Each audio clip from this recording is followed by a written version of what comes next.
It is just after 10 o'clock in the morning on February 14, 1929. The city of Chicago breathes in the particular way it does in deep winter, slow, reluctant, muffled beneath a low gray sky. Snow has packed itself into the gutters along North Clark Street, gone gray and gritty with soot.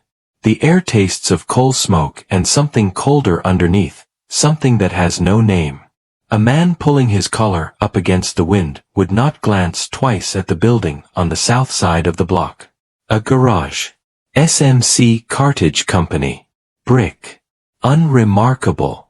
The kind of structure that exists in any city in any decade, noticed by no one. Inside, the light is thin and yellowish, filtered through grimy windows set high in the walls. The smell of motor oil is heavy, thick enough to taste at the back of the throat. A few automobiles sit in various states of assembly. Tools hang from hooks. A workbench runs along one wall, its surface scattered with rags and wrenches and the quiet debris of ordinary labor. It looks, in every possible way, like a place where nothing matters. A place between things. 7 men occupy the space. They are not laboring. They are waiting.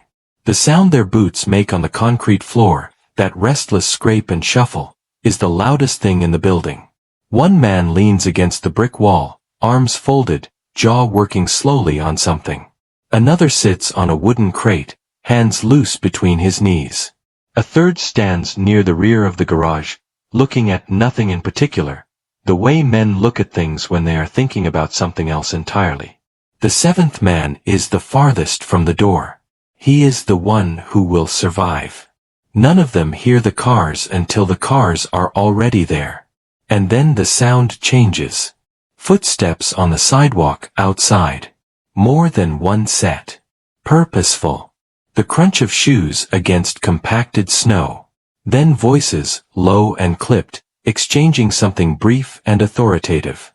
The men inside the garage exchange glances. A few of them straighten. One man's hands come out of his pockets. The door opens. The figures in the doorway are wearing police uniforms. Badges catch what little light there is. The authority in their bearing is immediate, practiced, real-seeming. In this city, in this year, a man with a badge walking through your door is not the worst thing that can happen to you. You cooperate. You wait for it to be over. You do not make it worse than it already is. Line up against the wall. The order is given the way orders are given when they are not expected to be questioned.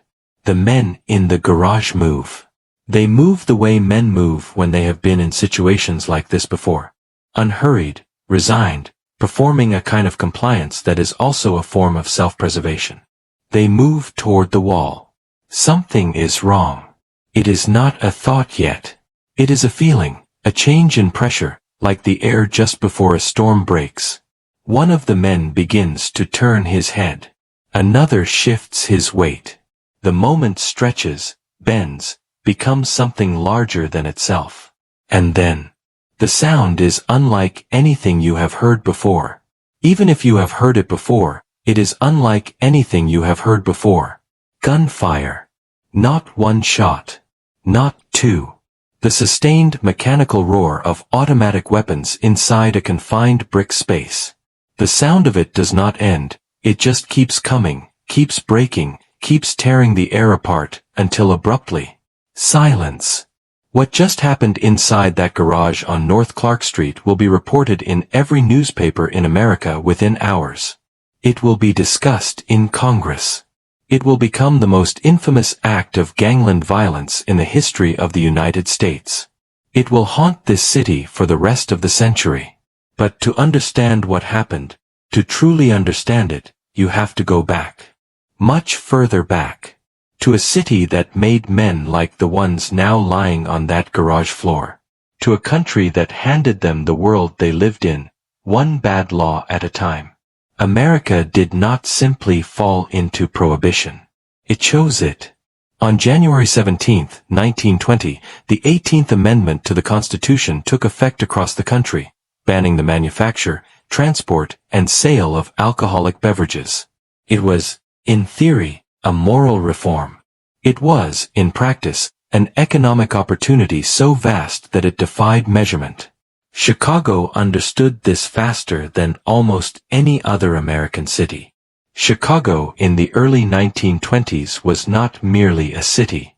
It was a system, a vast, interconnected apparatus of commerce, politics, corruption, and violence that operated with the efficiency of a machine and the cruelty of something far older. The legitimate economy and the criminal economy were not two separate things. They were the same thing, organized differently, with different rules about what could be said out loud. The Irish had the North Side. The Italians had the South Side. The Jews, the Poles, the Bohemians, every immigrant group that had arrived in the previous half-century had staked out territory, built structures of loyalty and obligation and mutual benefit, and learned to coexist in a city that did not particularly love any of them. When Prohibition arrived, it did not disrupt this geography. It intensified it. It turned neighborhoods into fiefdoms and street corners into revenue streams. The first great architect of Chicago's criminal empire in the Prohibition era was Johnny Torrio, a quiet, methodical man who believed, with the conviction of an economist, that violence was bad for business. Torrio organized the South Side with bureaucratic precision. He cultivated politicians. He paid policemen. He ran his empire like a corporation, and for several years he kept the lid on a city that was always on the verge of boiling over. His mistake was leaving. The man Torrio left behind to run his operation was 26 years old in 1925. He had grown up in Brooklyn, dropped out of school at 14, and been mentored by some of the most dangerous men in New York before arriving in Chicago. He had a scar on his left cheek from a knife fight in a Coney Island bar. He liked opera. He loved his mother. He was ruthless with a precision that frightened even the people who worked for him, and he had a genius for public relations that would have made him extraordinarily successful in almost any field he chose. His name was Alphonse Gabriel Capone. Most people called him Al. The newspapers, with an affection that was also a kind of fear, called him Scarface. He hated that. Capone did not merely inherit Torrio's organization. He transformed it.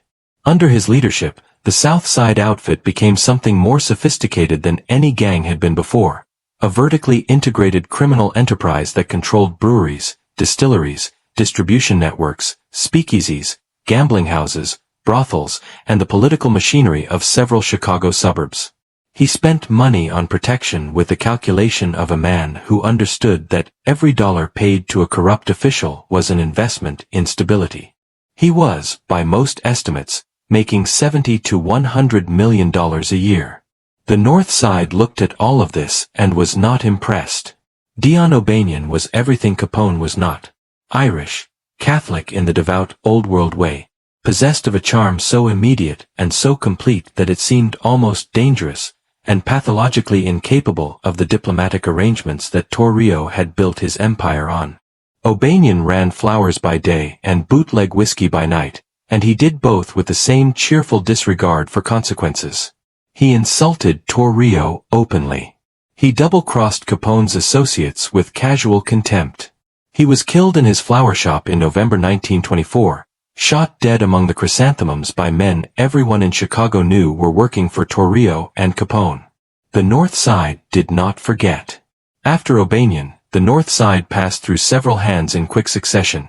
Himmy Weiss, who was dangerous and brilliant and would be shot dead outside Holy Name Cathedral in 1926. Vincent Drucci, who was killed in the back of a police wagon in 1927 under circumstances that were never satisfactorily explained. And then the mantle fell to the man who would carry it into 1929. The man whose name would be inextricably linked to the garage on North Clark Street, though not in the way he would have chosen. George Clarence Moran. Known to everyone in Chicago as Bugs. The nickname was not affectionate. Bugs meant erratic. Bugs meant unpredictable in ways that made even his allies nervous. Moran was brave to the point of recklessness and loyal to the point of stubbornness. and he had exactly the wrong temperament for the kind of careful empire building that Prohibition demanded. He hated Capone with a specificity and a passion that went well beyond business rivalry. He called him a Sicilian pimp. He said it in public. He said it often. Capone was aware of this. By 1928, the war between the South Side and the North Side had already claimed more than 200 lives. Bombings. Shootings. Men found in ditches with their hands tied behind their backs. The newspapers had stopped pretending to be shocked. The public had largely stopped pretending to care. This was Chicago. This was the cost of the city's particular kind of business. But something was changing in the months leading up to February 1929. Something that neither side was discussing openly, because to discuss it was to acknowledge a shift in the rules of engagement that could only end one way. Capone was tired. Not tired in the way ordinary men get tired. Tired in the way a chess player gets tired when he has been playing a long game with an opponent who refuses to concede. He had tried negotiation. A summit of gang leaders in Atlantic City would be called for May 1929, though that story belongs to a later moment. He had tried patience. He had absorbed the provocations from the North Side with a restraint that his own men found increasingly difficult to understand. Moran had hijacked his liquor shipments. Moran had killed his people. Moran had stood on a street corner and called him by names that in any other context would have required an immediate response. Something had to give. The plan that was assembled in the winter of 1928 and early 1929, if indeed it was a plan, if indeed it belonged to the person everyone assumed it belonged to, was a work of dark ingenuity. It was not simply an act of violence. It was a performance. A piece of theater designed to remove the leadership of the North Side gang in a single, decisive stroke, to do it in a way that left no immediately obvious fingerprints, and to do it on a day that would be remembered. February 14th. St. Valentine's Day. Whether the symbolism was intentional is one of the questions that will never be fully answered. The setup was, in its terrible way, elegant. Word reached Moran's men, through channels that remain disputed, through a contact whose identity has been argued about for decades, that a shipment of whiskey from Detroit was coming in. Bootleg liquor from the Purple Gang, Moran's allies up north, at a price that seemed almost too good. The pickup location, the SMC Cartage Company garage at 2122 North Clark Street. The time, 10:30 in the morning. Moran's men began arriving at the garage through the cold morning hours. Frank and Peter Gussenberg, the brothers who served as Moran's chief enforcers, men whose reputations preceded them into every room they entered. Adam Heyer, the business manager, the organizer, the man who kept the books. Albert Weinshank, whose resemblance to Moran himself in his heavy winter overcoat would become, before the morning was over, a matter of the highest possible consequence. Reinhard Schwimmer, an optometrist with an unfortunate taste for the company of gangsters.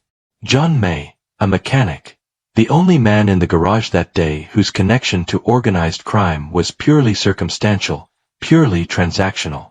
He was there to fix a truck. 7 men. 3 of them significant. 1 of them entirely innocent. All of them, by 10:15 on a Thursday morning, standing or sitting inside a brick garage on the north side of Chicago. 1 person was missing. George Bugs Moran was late. The precise degree of his lateness, whether he was a block away or 3 blocks away, whether he saw the police cars from a distance or was told about them by someone on the street, is one of those details that history has declined to settle definitively. What is certain is that Moran did not walk into that garage. What is certain is that he saw or learned something that made him turn around. What is certain is that when the shooting started, George Moran was not inside the building. He would spend the rest of his life wondering what to do with that fact. Meanwhile, inside the garage, the morning continued its ordinary rhythms. John May worked on the truck. The Gussenberg brothers talked in the low, abbreviated way of men who have known each other all their lives.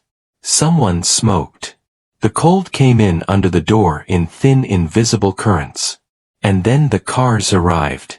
There were two vehicles, a black Cadillac touring car and a second automobile following behind. From the Cadillac emerged four men. Two of them were dressed in Chicago police uniforms, complete with badges and the particular kind of authority that a uniform confers in any situation. The other two wore civilian clothes, long overcoats, hats pulled against the cold. All four moved with the confidence of men who had done this before, or who had rehearsed it until confidence was no longer required. Inside the garage, the men looked up. A police raid. Not unexpected. Not pleasant, but survivable. This was the North Side, and Moran's organization had arrangements that generally kept situations like this from becoming catastrophic. You cooperated. You complied. You let the lawyers sort it out. Hands up. Face the wall. The men in the garage obeyed.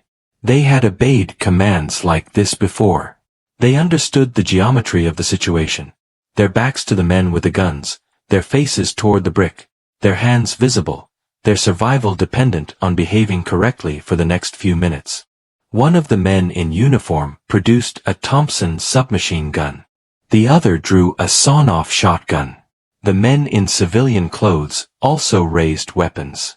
What happened next lasted approximately 90 seconds.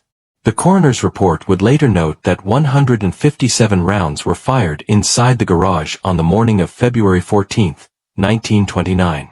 157. The Gussenberg brothers, Heyer, Weinshank, Schwimmer, May. The killing was systematic, each man receiving multiple wounds. The bodies fell in a rough diagonal line along the wall. Alaskan Pete, May's German Shepherd, survived, tethered to the truck in the corner of the garage. He would be found barking beside the bodies when the first real police arrived. The shooters walked back to their cars with the deliberate calm of men completing a task. A neighbor watching from a window across the street saw two uniformed officers escorting two men in civilian clothes out of the building at gunpoint, a performance for the benefit of anyone watching. The assumption would be that the police had made arrests. The Cadillac pulled away. The second car followed. North Clark Street resumed its ordinary business. Traffic moved. Somewhere, a radio played. Inside SMC Cartage, Frank Gussenberg was still alive. He had been shot 14 times. 14 separate wounds. And somehow, by some biological improbability that defied easy explanation, Frank Gussenberg was breathing when the police arrived. He was conscious. He was carried to Election Brothers Hospital, where he would survive for 3 more hours. During those 3 hours, Detective Sergeant Thomas Loftus sat beside him and asked the question that everyone in Chicago needed answered. Who shot you, Frank? Frank Gussenberg looked at the detective for a long moment. He had spent his entire adult life inside a code of loyalty and silence so absolute that it had become indistinguishable from instinct. Nobody shot me, he said. And then he died. By noon on February 14, 1929, every newsroom in Chicago knew what had happened. By evening, the story was on the wire services and running in papers from New York to Los Angeles. By the following morning, it had crossed the Atlantic. The St. Valentine's Day Massacre, a name the newspapers gave it almost immediately, with an instinct for the dramatic that the event itself seemed to demand, became the story of the year, possibly of the decade. The reaction in the city was complicated. Chicago had been numb to gang violence for years. Numb in the specific way that cities get numb when violence becomes routine, when it exists in a separate compartment from ordinary life and touches ordinary people only occasionally and accidentally. But this was different. Not in scale, necessarily. Men had died in larger numbers in gang wars before. But in character, in calculation, in the cold, theatrical efficiency of it. The use of police uniforms hit something particular. Not the killing, the deception. The idea that the machinery of civic authority could be borrowed and worn as a costume, that the badges and uniforms that were supposed to mean safety could be used as weapons. This unsettled people in a way that the shooting alone might not have. The mayor's office issued a statement. The police commissioner issued a statement. The governor of Illinois issued a statement. All of them expressed outrage. None of them had any answers. The investigation that was launched in the hours after the massacre was massive. Dozens of detectives, multiple agencies, political pressure from every direction, and it was also, almost from the beginning, going nowhere. Because the first and most obvious question, who ordered it, pointed immediately and irresistibly toward one man, and that man was nowhere near Chicago. Al Capone was in Florida. He had been at his estate on Palm Island, near Miami Beach, since early in the new year. On the morning of February 14th, he was reportedly at a meeting with a Dade County solicitor. A meeting that was, depending on how you looked at it, either a remarkable coincidence or a carefully constructed alibi. He expressed shock and dismay at the news from Chicago.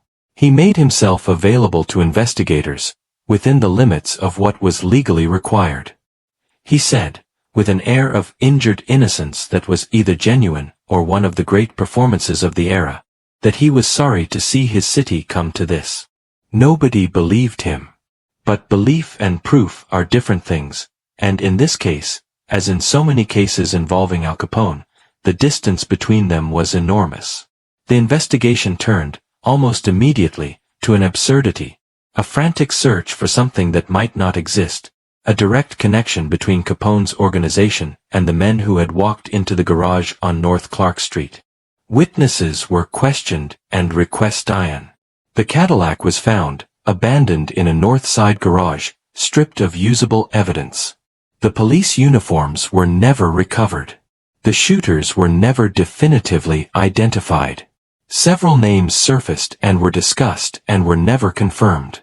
Frederick Killer Burke, a freelance hitman with connections to the Purple Gang in Detroit and a reputation for exactly this kind of work, became the primary suspect.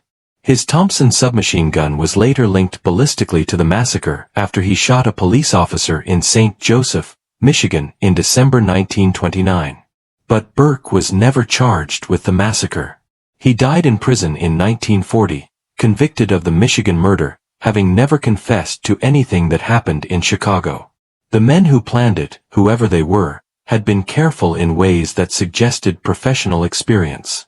The acquisition of police uniforms and a vehicle that could pass for a police car. The intelligence operation that had placed those 7 men in that specific location at that specific time. The tip about the liquor shipment that had been engineered, most investigators concluded, specifically to get Moran's people into the garage. The decision to stage an apparent police arrest for the benefit of any witnesses. All of it pointed to resources, to planning time, to a network sophisticated enough to obtain this kind of information and this kind of equipment. It pointed to an organization. The organization everyone was already pointing at. But there was a complication. A detail that investigators kept circling back to, that the newspapers mentioned obliquely, that the people closest to the events understood with a clarity that the public couldn't quite access. Bugs Moran hadn't been in the garage. If the massacre had been designed to remove the leadership of the North Side Gang in a single stroke, and that was the most sensible theory, the theory that explained everything else about the planning, then it had failed at the most fundamental level.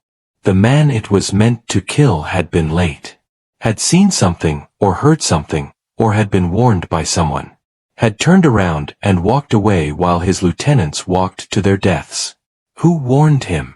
Or was it simply luck? These questions would never be answered. What is certain is that George Moran stood somewhere on the north side of Chicago on the morning of February 14, 1929, and understood, with a completeness that words could not contain, that his organization had just been destroyed. The aftermath of the St. Valentine's Day massacre is, in certain ways, as strange and revealing as the massacre itself. Because what followed was not simply a continuation of the gang war. What followed was something more like a reckoning, A moment in which the forces that had been building for years finally began to turn in directions that no one had entirely anticipated. Bugs Moran emerged from the immediate shock and attempted to rebuild. But the North Side, without the Gusenberg brothers, without the organizational infrastructure that had been lost in that garage, was a different thing entirely. The men who might have stepped into the void looked at what had happened and, with a self-preservation that was entirely rational, declined. Within months, the North Side ceased to function as an independent power in Chicago. Moran retained his name, his grudges, and his hatred of Capone. He would live until 1957, dying in federal prison of lung cancer, having spent the decades after the massacre in an increasingly desperate series of small-time criminal ventures that bore no resemblance to the empire he had once been heir to. The irony was that Capone's situation, far from improving after the massacre, began almost immediately to deteriorate. The St. Valentine's Day massacre was the moment that changed the public conversation about organized crime in America. Not because nothing like it had happened before. It had, in various forms, but because of what it revealed about the gap between the official narrative and the actual state of things. 7 men had been murdered in broad daylight, in a garage in the middle of a major American city, by men dressed as police officers, and nobody had been arrested. Nobody was going to be arrested. The people who had ordered it were in Florida. The people who had carried it out had vanished. The city's political and law enforcement apparatus, its mayors and commissioners and ward bosses, were so thoroughly compromised by their relationships with organized crime that any serious investigation was structurally impossible. The public, confronted with this reality in vivid detail, found that they were done being polite about it. President Herbert Hoover, in office less than 3 weeks when the massacre occurred, was briefed on it and reportedly said, with the directness of a man who had not yet learned to be politically circumspect about everything, that he wanted Capone in jail. The IRS began looking at Capone's finances with the specific intention of finding something that could be made to stick in a federal court, in a venue where local corruption could not protect him. Elliot Ness and his team of investigators, the Untouchables, though that name would come later, began their systematic dismantling of Capone's brewery and distillery network. The trap was closing. Slowly. With the particular patience of federal investigators who have decided that a particular outcome is going to happen, and are prepared to wait as long as it takes to make it happen correctly. Capone seems to have understood this, at some level. The Atlantic City Summit of Gang Leaders in May 1929, organized in part by Capone himself, was understood by everyone present as an attempt to lower the temperature, to create some framework for coexistence that would reduce the kind of spectacular violence that was attracting federal attention.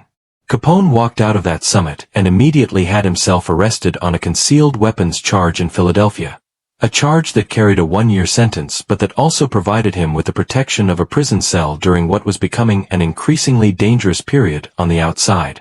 Whether this was coincidence or calculation is one of the questions that historians have argued about ever since. By the time Capone was released in 1930, the world he had dominated was changing in ways that could not be reversed. The federal case against him was building. The public appetite for the romantic outlaw narrative, the newspapers calling him the King of Chicago, the public curious about his suits and his parties and his South Side empire, had curdled into something else entirely after February 14, 1929. The massacre had made the costs visible in a way that was difficult to aestheticize, difficult to romanticize, difficult to absorb into the mythology of the clever criminal who broke the law but had a kind of crude honor about it. There was no honor in 2122 North Clark Street. There was no cleverness that could redeem it. There was only the mechanical efficiency of organized murder. Capone was convicted of federal tax evasion in October 1931. He was sentenced to 11 years in federal prison, the largest fine ever imposed on an individual at that time, and the back taxes he owed. He served most of his sentence in Atlanta and then at Alcatraz, where the neurosyphilis that had been quietly destroying his brain for years accelerated to the point where he was declared mentally unfit for the general prison population. He was released in 1939, diminished in ways that went well beyond the physical. He died in 1947 at his Palm Island estate, at the age of 48, surrounded by his family, having survived everything the law and his enemies had thrown at him, and yet not surviving in any way that mattered. The man who had run a criminal empire of almost incomprehensible scale ended his life uncertain of what year it was, often confused about the names of people he had known for decades, occasionally calling out for men who had been dead for 20 years. The garage at 2122 North Clark Street was demolished in 1967. A parking lot occupies the space today. For a time, there was a nursing home. The bricks from the demolished building were sold individually, as souvenirs, and reportedly some of them still exist in private collections. People who wanted to own a piece of that morning, though what exactly they thought they were owning is unclear. The site was never officially memorialized. Chicago has never been entirely comfortable acknowledging what happened there. 14 men and women were orphaned that February morning. 3 wives were widowed. A mechanic who had nothing to do with the gang war, who had simply been hired to fix a truck, left behind children who grew up without him. The optometrist, Schwimmer, who had gone to the garage for reasons that were never quite satisfactorily explained, because he found gangsters glamorous, because he wanted to be near something that felt important, because ordinary life had seemed, in those years of jazz and money and the intoxicating sense that rules did not apply, he left behind a wife who would spend years trying to understand what he had been thinking. None of them got answers. The St. Valentine's Day Massacre marked, in the clearest possible terms, the peak of the gangland era in America. Not the end, that would come later, through Prohibition's repeal in 1933, through the federal prosecution of organized crime figures, through the slow institutional changes that made the particular kind of corruption that Chicago had perfected in the 1920s increasingly difficult to sustain. But the peak, the moment at which the violence had finally exceeded even the remarkable tolerance that American cities had developed for the costs of the criminal underground. Something shifted on February 14, 1929. Not immediately, not completely, but in the way that historical moments sometimes shift things, not like a lightning strike, but like a geological event, slow and enormous and finally irreversible. The questions that remained unanswered, that remain unanswered, accumulated in the months and years after the massacre like sediment. Who specifically ordered it? The evidence points in one direction and has always pointed in one direction, but pointing and proving are different things, and the case was never made in a court of law. Were the shooters from Detroit, members of the Purple Gang, brought in specifically because they were unknown on the North Side? Or were they from within Capone's own organization, men trusted enough to be given an assignment this sensitive? What was the original plan if Moran had been present? Would there have been any survivors? And the deepest question, the one that investigators asked and never answered, the one that sits at the center of the event like a stone at the center of a pond. Who gave Moran's men the tip about the liquor shipment? Someone inside Moran's organization had to have passed information to the people who planned the massacre. Someone who knew the right names to contact, the right channels to use, the right framing to make the tip believable. Someone who either knew exactly what they were enabling, that the tip would lead to the deaths of 7 people, or who had been used, manipulated into providing information they did not understand the significance of. Was that person ever identified? No. Did that person survive? No one knows. Is it possible that the massacre was not simply an act of organized violence but also an act of betrayal, that it depended on someone inside the North Side's own network, someone trusted, someone whose face would have been familiar to the men who lined up against that wall? History does not always provide the satisfying narratives we want from it. It provides events, concrete, datable, locatable events, and then it provides everything around those events in varying degrees of clarity and distortion, and it leaves us to make sense of the distance between what we know and what we need to know in order to understand.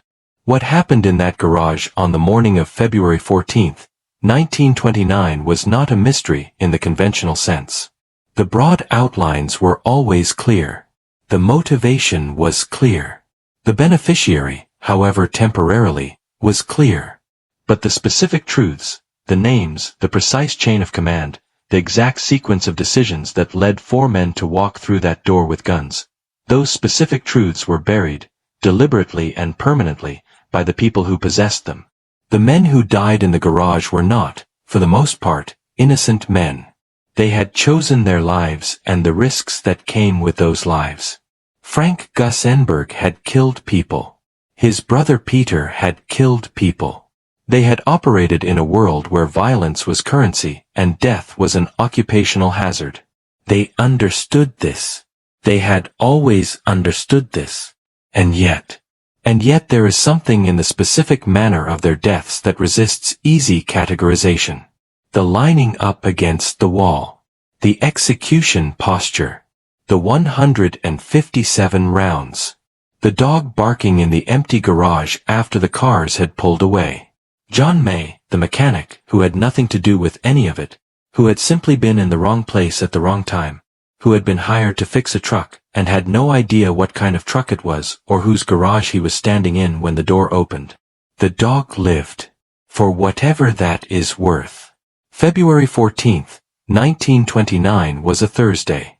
The temperature in Chicago was 11 degrees Fahrenheit. Valentine's Day. A day that is supposed to mean something gentle and private and hopeful. In the weeks that followed the massacre, florists across the city reported their best sales in years. People bought flowers for each other.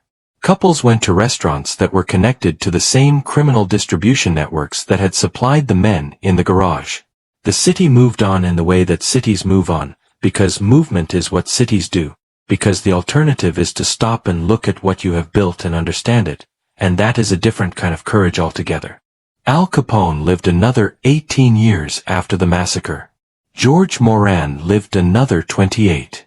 The city of Chicago continued for the rest of the century and into the next one, building over its histories, paving over its lots, naming its streets after its dead and occasionally its living, trying with varying degrees of success to become something different from what it had been. The garage is gone. The men are gone. The era is gone. But on a certain kind of winter morning, when the temperature drops and the sky goes the particular shade of gray it goes over a Midwestern city in February, and the wind comes off the lake and finds every gap in every coat, on that kind of morning, North Clark Street has a quality to it that is difficult to name. A weight. A density. The sensation, not entirely irrational, that the air is still carrying something from that morning. Something that has not yet dissipated. Something that may never entirely dissipate. Nobody was ever charged with the St. Valentine's Day massacre. Nobody ever confessed.